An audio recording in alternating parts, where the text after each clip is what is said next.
गेल्या महिन्यामध्ये बदलापूरमध्ये जी घटना घडली, चिमुकल्यांवरती जो बलात्काराचा प्रकार घडला, त्या घटनेने पूर्ण महाराष्ट्र आणि देश हळहळला. अनेक ठिकाणी आंदोलनं झाली आणि पुन्हा एकदा अत्याचाराच्या या घटना, ह्यावरती होणाऱ्या कार्यवाह्या ह्या ऐरणीवरती आल्या. काल असं कळलं की त्या सगळ्या घटनाक्रमातला जो मुख्य आरोपी होता अक्षय शिंदे, ह्याची पोलीस कस्टडीमध्ये असताना तिथे मृत्यू झालेला आहे.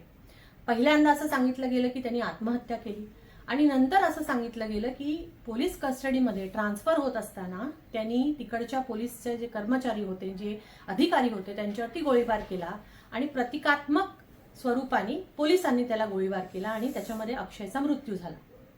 या सगळ्या घटनाक्रमामध्ये बऱ्याच गोष्टींवरती प्रकाश पडणं हे गरजेचं आहे. पोलीस कस्टडीत असताना एखादा असा गुन्हेगार जेव्हा आपण एका जेलवरून दुसऱ्या जेलमध्ये नेतो, तेव्हा क्रिमिनल ट्रान्सफर जो असतो तो मॅन्युअल आहे. त्या मॅन्युअल प्रमाणे 5 वाजेनंतर अशा प्रक्रिया होऊ नयेत असं लिहिलेलं आहे. तरी पण ही प्रक्रिया 5 वाजेनंतर झाली. ती जर नसती झाली तर कदाचित हे सगळं थांबवता आलं असं किंवा नसतं झालं.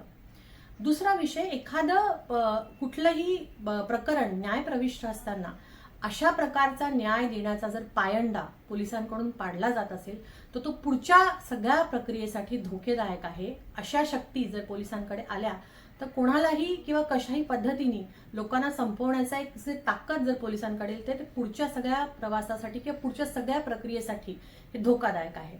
आणि तिसरी महत्वाची गोष्ट म्हणजे या सगळ्या प्रक्रियेमध्ये जो पोलीस कॉन्स्टेबल आहे किंवा जे अधिकारी आहेत ज्यांना गोळी लागली, त्यांचा जो मेडिकल रिपोर्ट आहे की नेमकी गोळी कशी लागली, कुठे लागली, ह्याबद्दल खरं तर सरकारने खुलासा केला पाहिजे, जेणेकरून ह्या सगळ्या प्रकरणाबद्दल जे गौड बनलेलं आहे ते कुठेतरी कमी होईल.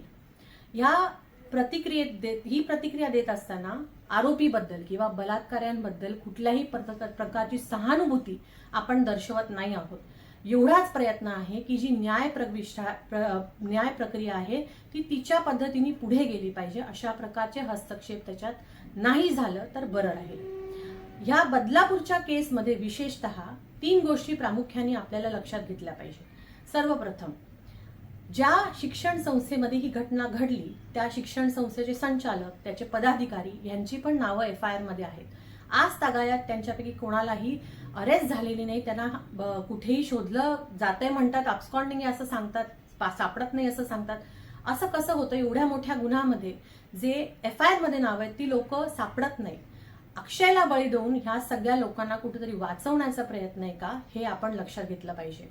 दुसरी महत्वाची गोष्ट की अक्षय आता कुठेतरी सांगत होता, 2 दिवसाआधी आम्ही असं ऐकलं की त्यांनी त्याचा गुन्हा कबूल केला होता.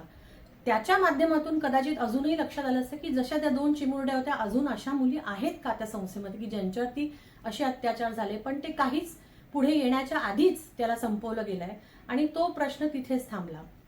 आणि तिसरं आणि महत्वाची गोष्ट म्हणजे आता चौकशीमध्ये असंही कळतं की शाळेतलं CCTV फुटेज हे गायब झालेलं आहे. त्यामुळे हे सगळ्या ज्या बदलापूरच्या केसशी निगडीत ह्या सगळ्या ज्या घटना आहेत त्या अतिशय क्लेशदायक आहेत. कालची झालेली जी घटना आहे ती सवय म्हणून होऊ नये म्हणून खरं तर काळजी ही घेतली गेली पाहिजे आणि पोलिसांनी त्यांचं काम हे चोख पद्धतीने केलं पाहिजे. जे कॉन्स्टेबल आहे ज्यांच्यावर गोळीबार झाला त्यांचा मेडिकल रिपोर्ट लवकरात लवकर हा सगळ्यांसमोर आला पाहिजे, जेणेकरून कालची ही घटना किंवा हे जे सगळं एन्काउंटर होतं हे कुठल्या चुकीच्या मार्गाने किंवा चुकीच्या गोष्टींसाठी किंवा चुकीच्या माणसांना संरक्षण देण्यासाठी नाही आहे, हे सगळ्या जनतेसमोर आलं पाहिजे. जय भीम, जय शिवराय, जय संविधान.